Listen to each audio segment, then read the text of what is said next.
আজকে লোটে মাছ হবে নাকি জ্যোতি? হ্যাঁ। তাই? আর এঁচোড়? হ্যাঁ, এঁচোড় কি দিয়ে হবে বাবু? মেটে দিয়ে। ও, মেটে দিয়ে হবে। ও বড়দি, তাহলে তুমি কি কি রান্না কমপ্লিট করলে এতক্ষণ? এতক্ষণ ভাত করলাম, ভাত ডাল, কিটুর মাংস। এখন এঁচড়টা কেটে নিলাম, মেটে দিয়ে হবে। বলছি যে আমাদের বাড়িতে আজকে এঁচোড় মেটে হচ্ছে, তোমরা তো শুনলে। আর লোটে মাছ এত দাম হয়ে গেছে যে লোটে মাছ আমরা 30 টাকা 40 টাকা কেজি খেতাম, সেই লোটে মাছ এখন 200 টাকা কেজি, তার নিচে দিলই না। আমি এই কটা লোটে মাছ 500 হলো 100 টাকা দিয়ে নিয়ে আসলাম, কারণ লোটে মাছ আমাদের বাড়িতে কেউ খায় না, আমি, আমার বর আর বদ্দি, ও ওইটুকু দিয়েই হয়ে যাবে। যাই হোক, আর কি শেয়ার করব তোমাদের সঙ্গে, আমাদের রোজকার সবাই আমরা ব্যস্ত, তোমরাও ব্যস্ত। যাই হোক, আর সবচেয়ে ব্যস্ত হচ্ছে এ দেখো আমাদের কিটু। কিটু, তুই সবচেয়ে ব্যস্ত না বল? আমাদের কিটু সবচেয়ে ব্যস্ত।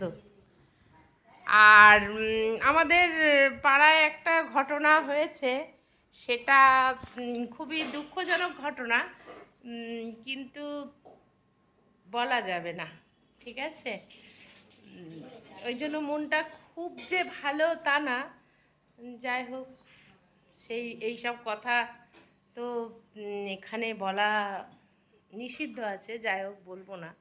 তা মনটা খুব খারাপ, তাও কিছু করার নেই, সে জীবন তো চালাতেই হবে।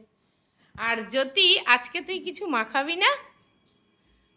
আর জানিস, তুই ব্যাগের মধ্যে দেখ আমি কি এনেছি, দেখ একটু একটা জিনিস দেখ, তোর বর বলেছে আজকে খাবে, দেখ আরেকটু দেখ কি। ও দেখবে, জ্যোতি ঠিক দেখতে পাবে। হ্যাঁ, আম এনেছি। তোর বর আম মাখা খাবে বলেনি, আম ডাল খাবে বলেছে। বদ্দি, যে ডালটা আছে না, ওই ডালটা আমটাকে সেদ্ধ করে ফোড়ন দিয়ে দিও, ঠিক আছে? আর অতটা আম তো খাবে না, তোর যদি আম মাখা খেতে ইচ্ছা করে ওখান থেকে নিয়েও খেতে পারিস। আর আরেকটা কথা আমি পরে বলবো তোকে, এখন বলবো না। একজন জানিস তো আমাদের নিয়ে অনেক মন্তব্য করেছে, বুঝলি? আছে একজন, নাম তো বলা যাবে না, একজন মন্তব্য করেছে, আমি যেহেতু দিদির ছবিটা ছেড়েছি, মানে দিদি বিয়ে হয়ে যাওয়ার পর আমার মনের অবস্থা খুব খারাপ, তা সে মন্তব্য করেছে যে ঠিক আছে, এই নিয়ে পরে একটা ভিডিও দেবো, বুঝেছিস তো? এত বড় ভিডিওর মধ্যে সে হয়তো পুরোটা দেখবে কি না দেখবে, অনেকে তো পুরো ভিডিওটা দেখে না, না? যার জন্যে এই কথাটা এত তাড়াতাড়ি বলবো না। তুই আমার মেয়ের থেকে কিছু কম কিনা তুই নিজে মুখেই বলবি। আর আমি তো জানি তুই আমাকে কতটা ভালোবাসিস না বাসিস, কিন্তু তুই আমার মেয়ের থেকে আমি তোকে কিছু কম দেখি কিনা, বা তোর সঙ্গে আমার মনের বন্ডিং কতটা, বুঝতে পেরেছিস? অনেকের জ্বালা ধরেছে যে তোর আর আমার মধ্যে নাকি মেয়ের মতন মিল নেই, মেয়ে মা মেয়ের মতন নেই, বুঝলি? এই হচ্ছে ব্যাপার।